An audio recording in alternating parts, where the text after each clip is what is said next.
ส่วนการเดินทางของพระถังซัมจั๋งในประวัติศาสตร์จีนนับตั้งแต่ท่านเดินทางมาถึงอินเดียแล้วก็ใช้เวลาศึกษาในมหาวิทยาลัยนาลันทาเป็นเวลา 5 ปี จากนั้นในปี 1185 พระถังซัมจั๋งก็ได้เริ่มเดินทางกลับประเทศจีนนะครับพร้อมกับพระคัมภีร์ทางพุทธศาสนาเป็นจำนวนมากบรรทุกบนหลังม้ากว่า 20 ตัวเป็นคัมภีร์สำคัญของชาวพุทธนิกายมหายานนะครับที่ยังคงใช้กันมาจนถึงยุคปัจจุบันนี้ในเส้นทางขากลับจากอินเดียครับหลายเมืองที่พระถังซัมจั๋งเดินทางผ่านพระราชาแต่ละแคว้นนะครับต่างก็เสด็จออกมาต้อนรับและนิมนต์ให้ท่านอยู่แสดงธรรมให้กับประชาชนของตนเองได้มีโอกาสฟังธรรมกันบางเมืองนะครับก็จะมีการช่วยอำนวยความสะดวกในการเดินทางเป็นอย่างดีแต่ในบางเส้นทางก็ยังคงยากลำบากเหมือนเดิมนะครับเช่นจุดที่ต้องผ่านทะเลทรายหรือว่าผ่านเทือกเขาหิมะดังนั้นรวมเวลาขากลับแล้วก็ต้องใช้เวลาถึง 3 ปีเลยทีเดียวพระถังซัมจั๋งนั้นเดินทางกลับถึงเมืองซีอานในปี 1188 นะครับใช้เวลาเดินทางไปกลับรวม 19 ปีท่านก็ได้รับการต้อนรับอย่างยิ่งใหญ่นะครับจากราชสำนักเมื่อได้เข้าเฝ้าพระเจ้าถังไทจงพระองค์ก็ทรงเล็งเห็นถึงความสามารถถึงกับชักชวนให้ท่านลาสิกขาออกมารับราชการนะครับแต่ว่าท่านก็ปฏิเสธแล้วก็ขอเลือกทำงานแปลคัมภีร์เพื่อที่จะเผยแผ่พระพุทธศาสนาแทน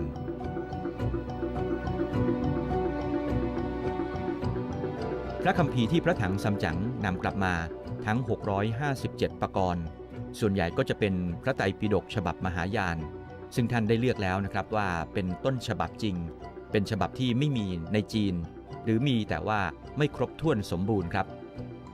พระเจ้าถังไทจงก็ทรงสนับสนุนการแปลครั้งนี้อย่างเต็มที่นะครับมีการตั้งคณะทำงานโดยเลือกพระภิกษุผู้มีความเชี่ยวชาญในสาขาต่างๆจากทั่วประเทศนะครับมาช่วยกันแปลอีกทั้งความเชี่ยวชาญในภาษาจีนและก็ภาษาสันสกฤตของพระถังซัมจั๋งเองทำให้ท่านก็สามารถแปลคัมภีร์ออกมาเป็นภาษาจีนที่มีสำนวนไพเราะนะครับถูกต้องชัดเจนแล้วก็มีคุณภาพด้วยนะครับหนึ่งในคัมภีร์ที่เป็นที่แพร่หลายในปัจจุบันและคนไทยรู้จักกันเป็นอย่างดีก็คือคัมภีร์มหาปรัชญาปารมิตาสูตรคัมภีร์ที่ท่านเอากลับมาเนี่ยท่านเอากลับมาทุกหมวดเท่าที่ท่านจะหาได้นะหมายความว่ามีทั้งพระวินัยมีทั้งคัมภีร์หมวดศาสตร์หรือว่าอภิธรรมนะแล้วก็พระสูตรนะฮะเยอะมากสุดก็เป็นพระสูตรเพราะฉะนั้นท่านเอามาทุกหมวดรวมทั้งคัมภีร์ย่อยอื่นๆอย่างเช่นวิชาความรู้ของอินเดียบางแขนงอย่างเช่นตรรกศาสตร์หรือเหตุวิทยานะซึ่งท่านก็เอามาด้วยเพราะฉะนั้นผลงานของพระถังซัมจั๋งเนี่ยความยิ่งใหญ่ของท่านอยู่ที่ว่าคัมภีร์ที่ท่านแปลเนี่ยนอกจากมีจำนวนมากนะฮะยิ่งใหญ่เพราะมีแปลได้มากมีผลงานมากอีกเรื่องหนึ่งก็คือผลงานที่ท่านแปลเนี่ยหลากหลายมากท่านไม่ได้แปลเฉพาะโยคาจารย์อย่างเดียวนะฮะอย่างผลงานใหญ่ๆเนี่ยปรัชญาปรมิตา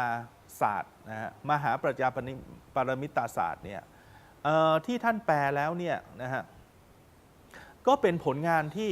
กล่าวถึงหลักการของนิกายสุญญตวาท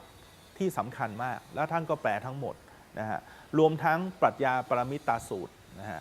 หมวดนี้ทั้งหมดเลยแล้วก็หมวดโยคาจารเพราะฉะนั้นเท่ากับว่าปรัชญามหายานเนี่ยท่านแปลครบทั้งสองนิกายสองสายนะเพราะฉะนั้นผลงานสิ่งที่ท่านแปลเนี่ยถ้าเราจะนับเนี่ยนะฮะคุณค่าเนี่ยมหาศาลนะมหาศาลเพราะว่าคัมภีร์ที่ท่านเอามาเนี่ยเอามาจากอินเดียโดยตรงนะส่วนหนึ่งในขณะที่คัมภีร์หลายอย่างเนี่ยปัจจุบันบางอย่างก็หาต้นฉบับไม่ได้แล้ว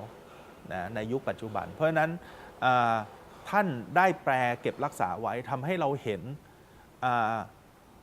มรดกสำคัญของพุทธศาสนาหลงเหลืออยู่นะฮะยังไม่นับรวมสิ่งที่ท่านบันทึกระหว่างเดินทางนะครับแม้กระทั่งปัจจุบันเนี่ยพระสูตรที่ท่านแปลสั้นๆเนี่ยก็คือปรัชญาปรมิตาหฤทัยสูตรนะภาษาจีนเรียกว่าซินจิงนะเป็นพระสูตรที่กล่าวถึงปรัชญาปรมิตาอย่างสั้นที่สุดนะเป็นพระสูตรขนาดเล็กยังเป็นที่สวด นะสวดท่องกันในหมู่ชาวพุทธทั้งในจีนแล้วก็ไต้หวันฮ่องกงเวียดนามแล้วก็ญี่ปุ่นนะยังเป็นพระสูตรที่แพร่หลายที่สุดสูตรหนึ่งเลยนะถือว่าเป็นผลงานแปลท่านที่ไปสู่ชาวบ้านนะฮะได้อย่างเรียกว่ายั่งยืนมากตลอดเวลา1,000 ปี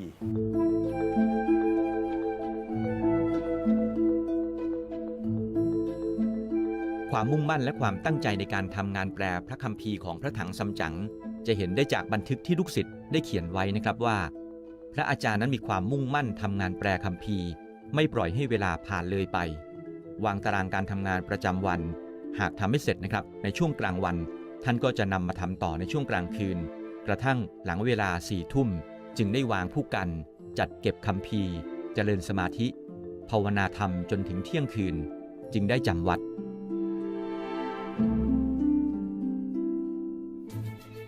ความตรากตรำจากการเดินทางไปจาริกที่อินเดียนะครับรวมถึงความทุ่มเทในการทำงานแปลพระคัมภีร์ตลอด19 ปี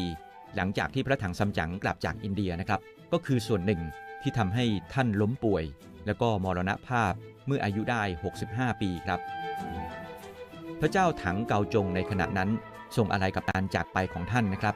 จนถึงกับไม่ออกมาว่าราชการหลายวัน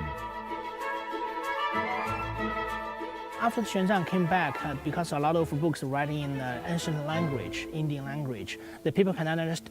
understand. And the monk Xuan Zang chose this courtyard, Dacen courtyard, to record and to translate all of the books. He worked very hard. Every day, the monk Xuan Zang he just spent 3 hours for sleeping. After he finished translating all of the job, because he spent much more energy and spend out his body, so he died here, and then he was buried so closer to this courtyard on the east part of this courtyard.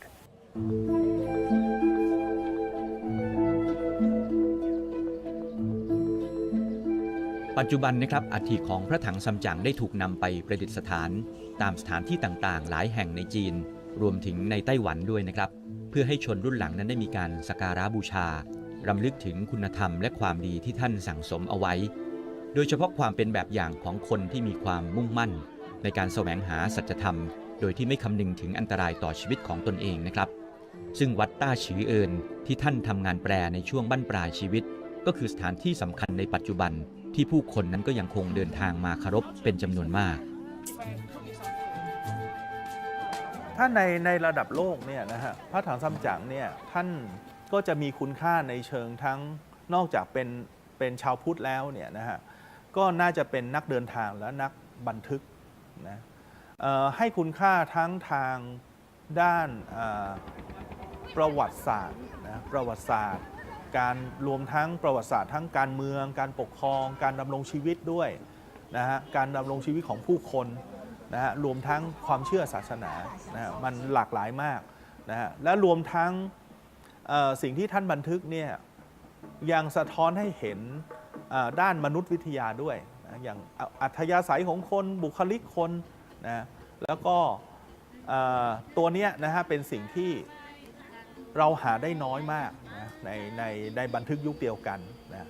ในยุคเดียวกันอาจจะมีบันทึกอย่างนี้มากแต่มันสูญหายไปหมดแล้วเพราะนั้นคุณค่าสิ่งที่หลงเหลืออยู่เนี่ยนะที่เราเห็นได้ชัดเจนอย่างด้านโบราณคดีเนี่ยก็คือตอนที่อังกฤษปกครองอินเดียเนี่ยนะฮะเซอร์คันนิงแฮมเนี่ยท่านขุดค้นเนี่ยท่านใช้บันทึกพระถังซัมจั๋งเป็นต้นเป็นแบบร่างในการแผนผังในการสำรวจแล้วก็ขุดเจอนะฮะโบราณวัตถุโบราณสถานเยอะมากนะเพราะฉะนั้นแค่คุณูปการด้านต่อชาวโลกด้านมรดกทางวัฒนธรรมทางโบราณคดีเรื่องเดียวเนี่ยก็มีคุณูปการไม่จบสิ้นนะเพราะผมคิดว่าพระถังซัมจั๋งเองเนี่ยท่านให้คุณูปการไม่ใช่ต่อคนจีนนะหรือคนไทยหรือชาวพุทธนะแต่ให้คุณูปการต่อชาวโลก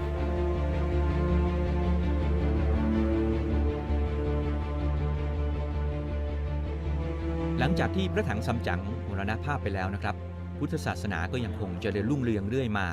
แต่พอสิ้นราชวงศ์ถังจีนก็เข้าสู่ยุควุ่นวายอีกครั้งหนึ่งโดยเฉพาะอย่างยิ่งการลุกรานจากเจงกิสข่านนะครับและการขยายตัวของจักรวรรดิออตโตมัน ซึ่งพอการเดินทางทางบกไม่ปลอดภัยเหมือนเดิมและการเดินเรือเริ่มมีความเจริญก้าวหน้าผู้คนก็เริ่มหันไปใช้เส้นทางอื่นการแลกเปลี่ยนทางศาสนาและการค้าบนเส้นทางสายไหมนั้นก็ค่อยๆหายไปเช่นเดียวกับพุทธศาสนานะครับที่ค่อยๆเสื่อมและหายไปจากอินเดีย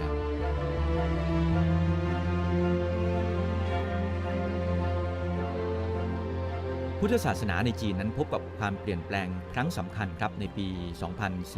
2455 เมื่อรัฐบาลนั้นเริ่มสนับสนุนแนวคิดมาร์กซิสต์นะครับและต่อมาก็ได้มีการเปลี่ยนแปลงการปกครองมาเป็นแบบคอมมิวนิสต์ในปี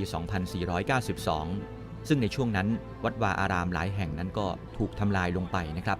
พระสงฆ์จำนวนมากก็ถูกจับกุมแต่ว่าพุทธศาสนาก็ยังคงอยู่ในวิถีชีวิตของผู้คนจำนวนไม่น้อยพอมาถึงปัจจุบันนะครับรัฐบาลจีนก็เริ่มให้มีสิทธิมีเสรีภาพกับประชาชนในการที่จะนับถือศาสนามากขึ้นครับ After the 1949 China became a communist country, basically communists do not like religion. In 1950s, the Buddhism, not only Buddhism, other religions same, and they have very limited space to survive. During the Cultural Revolution, all of them disappeared. And then after the Cultural Revolution, the policy, the religion policy of the government changed. They said we can Buddhism or other religion, they can become a part of our society. So the Buddhism revival.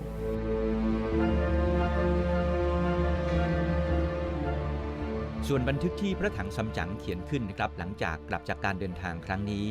นอกจากจะเป็นข้อมูลสำคัญในการค้นหาพุทธสถานในหลายประเทศปัจจุบันนะครับก็มีนักโบราณคดีชาวฝรั่งเศสกำลังขุดค้นหาพระพุทธรูปปางสายญาติอีกองค์หนึ่งในเขตเมืองบามิยันประเทศอัฟกานิสถานโดยอ้างอิงจากบันทึกของพระถังซัมจั๋งนะครับที่เคยเขียนบันทึกเอาไว้ว่ามีทั้งหมด3องค์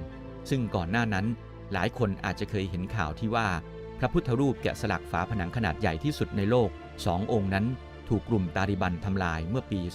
2544 นะครับซึ่งพระพุทธรูปนี้พระถังซัมจั๋งก็เคยเดินทางมาพบและก็เขียนบันทึกไว้เช่นกัน